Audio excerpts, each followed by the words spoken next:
Hi guys, welcome back to my channel. So आइए video को start करते हैं। तो थोड़ी देर पहले ही पम्मी का व्लॉग आया है जहां पर उन्होंने जनता के सभी सवालों के जवाब दे दिए हैं। तो कल पम्मी ने अपने सोशल मीडिया इंस्टाग्राम पर ये आस्क मी अ क्वेश्चन वाली स्टोरी लगाई हुई थी, जिसके जवाब आज के व्लॉग में दिए हैं। पम्मी ने सबसे पहले अपने व्लॉग में ये बताया कि इन लोगों ने नोना को सिखाना शुरू कर दिया है। एक 2.5 साल की छोटी सी बच्ची को पता नहीं ये लोग क्या क्या सिखा रहे हैं, और ये कहा कि नोना को इन्होंने सिखा दिया है कि उसका नाम नोना डेढ़ा नहीं बल्कि नोना शर्मा है। आप लोग भी जानते ही हैं कि जब पम्मी नोना से मिलने के लिए जाया करता था तो वो नोना से पूछा करता था कि तुम्हारा नाम क्या है। तो नोना सामने से रिप्लाई करती थी कि मेरा नाम नोना डेढ़ा है। लेकिन पम्मी ने बताया कि अब इन लोगों ने इतना सिखा दिया है उसको कि जब मैंने उससे पूछा कि तुम्हारा नाम क्या है तो नोना ने बोला कि मेरा नाम नोना शर्मा है। पम्मी ने कहा कि जब मैंने ये नोना शर्मा वाली बात सुनी तो मेरा दिमाग ख़राब हो गया कि एक 2.5 साल की बच्ची को पता नहीं ये लोग क्या क्या सिखा रहे हैं, मेरे खिलाफ़ पता नहीं क्या क्या बोल रहे हैं। और पम्मी की इस बात से मैं बिल्कुल अग्री करती हूँ कि एक छोटी सी बच्ची को अगर हम सिखा भी देंगे कि उसका नाम नोना डेढ़ा नहीं बल्कि नोना शर्मा है, तो उससे उसका खून चेंज नहीं हो जाएगा, वो जिसकी बेटी है उसी की रहेगी। इसके बाद पम्मी ने लोगों के सवालों का जवाब देना शुरू कर दिया जो लोगों ने आस्क मी अ क्वेश्चन वाली स्टोरी पर पूछे हुए थे।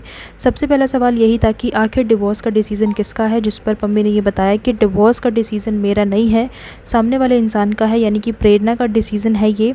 और ये भी कहा कि ना मैं डिवोर्स देना चाहता हूँ, जिसे डिवोर्स चाहिए वो अपना जा रहा है, धक्के खा रहा है।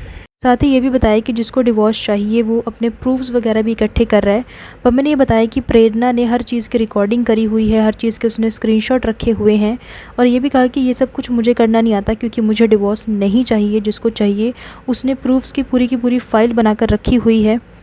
एंड यहाँ से ये बात क्लियर हो जाती है कि पम्मी को डिवोर्स नहीं चाहिए बल्कि प्रेरणा को डिवोर्स चाहिए, जिस बारे में वो अपने व्लॉग में भी बात कर रही थी कि सारी चीज़ें लीगली चल रही हैं। किसी ने पम्मी से ये भी पूछा कि क्या आप लोगों का पैचअप नहीं हो सकता, जिसके ऊपर पम्मी ने ये जवाब दिया कि पैचअप तो हो सकता है, होने को तो कुछ भी हो सकता है, लेकिन जब सामने वाले ने ये ठान ली है कि उसको डिवोर्स लेना ही है तो फिर हम उसमें कुछ भी नहीं कर सकते। पम्मी ने कहीं पे भी किसी का नाम नहीं लिया, लेकिन उस इंसान को या उसको इस तरीके से करके पम्मी ने रेफरेंस देते हुए प्रेरणा के बारे में बात करी, जहाँ पर पम्मी ने कहा कि उस इंसान ने तो बहुत ही जल्दी मूव ऑन कर लिया लेकिन मैं मूव ऑन नहीं कर पा रहा हूँ, बट मैं कोशिश कर रहा हूँ कि मैं जल्दी से मूव ऑन कर लूँ। किसी ने पम्मी से ये सवाल किया हुआ था कि आखिर आप लोगों के बीच में जो कुछ लड़ाई वगैरह हुई है उसके पीछे का रीज़न क्या है, जिसके ऊपर पम्मी ने ज़्यादा कुछ तो नहीं बताया, लेकिन ये बताया कि प्रेरणा ने उसको गाली दी थी और पम्मी ने कहा कि मैं इस तरीके से गाली तो नहीं सुन सकता। इससे ये पता चलता है कि इन दोनों के बीच में किसी बात को लेकर कुछ बहस वगैरह हो रही होगी और फिर वो बहस गाली गलौज में बदल गई, जिसके बाद इनके बीच में जो है लड़ाई झगड़े होने लगे।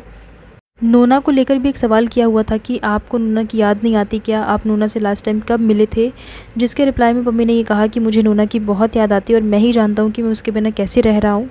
और ये भी बताया कि लास्ट टाइम मैं उससे मिलने के लिए गया था लेकिन उन्होंने मुझे मिलने नहीं दिया, मैंने बहुत सारी कॉल्स की और किसी ने भी मेरा कॉल नहीं उठाया। पम्मी ने बाहर खड़े होकर कॉल्स पे कॉल्स की लेकिन किसी ने भी कॉल नहीं उठाई, ना ही कॉल का जवाब दिया। जिसके बाद पम्मी ने कहा कि अब मैं मिलने के लिए नहीं जा रहा हूँ क्योंकि ऐसे अच्छा नहीं लगता कि बाहर खड़े होकर वेट करते रहो और ये लोग जो है वो मिलवाते नहीं हैं। और ये कितनी गलत बात है कि एक फ़ादर को उसकी बेटी से मिलने ना देना, जबकि एक बच्चे के ऊपर दोनों मदर और फादर का इक्वल हक बनता है। पम्मी ने कहा कि मेरे दिल में अब प्रेरणा के लिए प्यार नहीं रह गया है, जो भी प्यार है बस अपनी बेटी के लिए है, फिर चाहे वो लोग मुझे अपनी बेटी से मिलने दे या ना मिलने दे, अपनी बेटी के लिए मेरा प्यार हमेशा ऐसे ही रहेगा और आखिरी दम तक इतना ही प्यार रहेगा। और ये भी कहा कि कुछ लोगों के लिए सिर्फ पैसा ही मैटर करता है कि पैसा है तो सब कुछ है, और उनके जो बड़े हैं वो भी उन्हें यही सिखाते हैं कि पैसे से ही सब कुछ है, लेकिन ऐसा नहीं होता है। फैमिली है तो सब कुछ है, पैसा ज़्यादा टाइम तक नहीं रहता है, जहाँ पैसा काम नहीं आता वहाँ पर फैमिली काम आती है। पम्मी की इस बात से मैं कहीं न कहीं अग्री भी करती हूँ क्योंकि पैसा ही सब कुछ नहीं होता। नो डाउट पैसा इंपॉर्टेंट है, पैसा आपकी लाइफ में बहुत ज़्यादा इंपॉर्टेंट रोल प्ले करता है। पैसे से आप कुछ भी खरीद सकते हो, लेकिन आप पैसे से रिश्ते नहीं खरीद सकते, पैसे से आप फैमिली नहीं खरीद सकते, गुड हेल्थ नहीं खरीद सकते। इसके एग्ज़ाम्पल्स आप लोगों को बहुत सारे मिल जाएंगे, आपके आसपास भी बहुत सारे एग्ज़ाम्पल्स होंगे कि कुछ फैमिलीज़ के पास बहुत पैसा होता है, बहुत रिच फैमिलीज़ होती हैं, बट उनकी फैमिली में खुशियाँ नहीं होती, वो अपनी लाइफ में खुश नहीं होते, आए दिन कलेश होते रहते हैं, बिल्कुल भी शांति नहीं होती। लेकिन वहीं पे कुछ फैमिलीज़ के पास कम पैसा होता है बट वो अपनी लाइफ में बहुत खुश होते हैं, बहुत हैपनिंग लाइफ होती है उनकी और बहुत शांति भी होती है उनकी लाइफ में।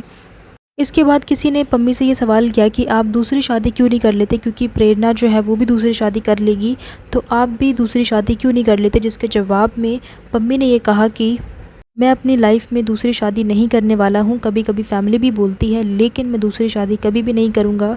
मेरी एक बेटी है और इसी में मैं बहुत ज़्यादा खुश हूँ। पम्मी ने दूसरी शादी वाली बात को भी क्लियर कर दिया है कि मैं दूसरी शादी नहीं करूँगा, मेरी एक बेटी है और इसी में मैं खुश हूँ। तो यहाँ पर प्रेरणा की तरफ इशारा करते हुए पम्मी ने कहा कि कुछ लोग कहते हैं कि मैंने उनकी लाइफ में उनके लिए किया ही क्या है, लेकिन 2024 में मेरे साथ कुछ ऐसी चीज़ें हुई थी। किसी इंसान के लिए मैंने बहुत कुछ चाहा था, लेकिन उस इंसान ने अब ये कह दिया है कि तुमने मेरे लिए किया ही क्या है। आप लोगों को याद होगा कुछ महीने पहले पम्मी के साथ जो मारपीट वगैरह हुई थी, उस बारे में यहाँ पर बात करते हुए कहा है कि उस टाइम पे सिचुएशन बहुत ज़्यादा ख़राब हो गई थी। मैंने उस इंसान के लिए बहुत कुछ बर्दाश्त किया, बहुत कुछ सहा। उस टाइम पे अगर मेरी जगह कोई और होता तो शायद वो अपनी जान दे देता, लेकिन मैं ऐसा नहीं करूँगा। और ऐसा करूँ भी किसके लिए? जो इंसान हर टाइम बदलता रहता है, उसके लिए मैं ऐसा कभी भी नहीं करूँगा। पम्मी ने यह भी कहा कि आदमी कभी भी गिनवाते नहीं है, चाहे वो अपनी फैमिली के लिए कितना भी कुछ करे, कितना भी कमाए, वो कभी भी गिनवाएंगे नहीं कि मैंने ये किया, मैंने वो किया। लेकिन कुछ औरतें ऐसी होती हैं, ये भी कहा कि मैं सभी औरतों के बारे में बात नहीं कर रहा हूँ, लेकिन कुछ औरतें ऐसी होती हैं जो कि थोड़ा बहुत कमाने लगती हैं, तो वो इस बारे में गिनवाने लगती हैं कि मैंने ये किया, मैंने वो किया। एंड उन औरतों को ऐसा लगता है कि अगर वो कमा रही हैं तो हर एक चीज़ उनके हिसाब से ही होनी चाहिए। और पम्मी की इस बात से मैं काफ़ी हद तक अग्री भी करती हूँ, क्योंकि मेरे आसपास भी बहुत सारे ऐसे केसेस हैं जहाँ पर औरतें कमाती हैं तो वो गिनवाने लगती हैं कि मैंने ये किया, मैंने वो किया, जबकि आदमी ऐसा नहीं करते हैं। तो पम्मी ने बहुत सारे सवालों के जवाब दे दिए हैं जो लोगों के मन में उठ रहे थे। ये जो सवाल आप लोगों ने सुने, ये काफ़ी समय से लोगों के मन में उठ रहे थे कि आखिर इन सवालों के जवाब क्या है, जिसके जवाब आई थिंक पम्मी ने आज दे दिए हैं।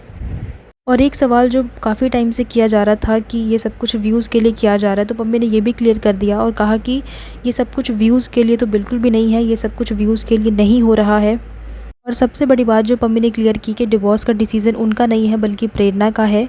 और पैचअप के बारे में भी पम्मी ने बोला कि पैचअप जो है वो मैं करना चाहता हूँ, पैचअप हो सकता है, लेकिन अगर सामने वाला चाहे तो ही हो सकता है। लेकिन सामने वाले ने ये ठान लिया है कि उसको डिवोर्स लेकर ही रहना है, तो फिर उसमें कुछ नहीं किया जा सकता। एंड एक बहुत ही गहरी बात है, पता नहीं आप में से कितने लोगों ने सुनी है, नहीं सुनी है, वो ये है कि एक रूठे हुए इंसान को मनाया जा सकता है, अपनी ज़िंदगी में वापस लाया जा सकता है, लेकिन जो इंसान जाना चाहता है उसको आप कभी भी अपनी लाइफ में वापस नहीं ला सकते। ये बात बहुत ही गहरी बात है और आप में से बहुत सारे लोग समझ भी गए होंगे कि मैं यहाँ पर क्या कहना चाह रही हूँ। एंड ये जो बात है ये इनके केस में बहुत अच्छे से फिट बैठ रही है। अभी भी मैं तो यही चाहूँगी दोनों का पैचअप हो जाए और दोनों साथ में आ जाएं, क्योंकि दोनों की एक बेटी भी है। एटलीस्ट अपनी बेटी के लिए तो चांस देना ही चाहिए। पर चलो जो भी है, जो भी डिसीजंस होंगे वो इनके ही होंगे, आपके या मेरे कहने से कुछ भी चेंज नहीं होने वाला है। सो इसी के साथ मैं वीडियो को एंड कर रही हूँ। एंड आई होप कि आप लोगों को ये वीडियो पसंद आया होगा। कमेंट करके मेरे साथ अपने ओपिनियन ज़रूर शेयर करना कि इस पूरे मामले के ऊपर आपके क्या ओपिनियंस हैं, मेरे साथ कमेंट सेक्शन में ज़रूर शेयर कीजिए। सो इसी तरह के और भी अपडेट्स और रिएक्शन वीडियोज़ देखने के लिए आप लोग मेरे चैनल को सब्सक्राइब कर लीजिए, बेल आइकन को प्रेस कीजिए ताकि सभी वीडियोज़ की नोटिफिकेशन आप लोगों को मिल जाएँ। So thank you so much guys for watching this video, and I will see you in the next one. Till then, keep watching. Thank you.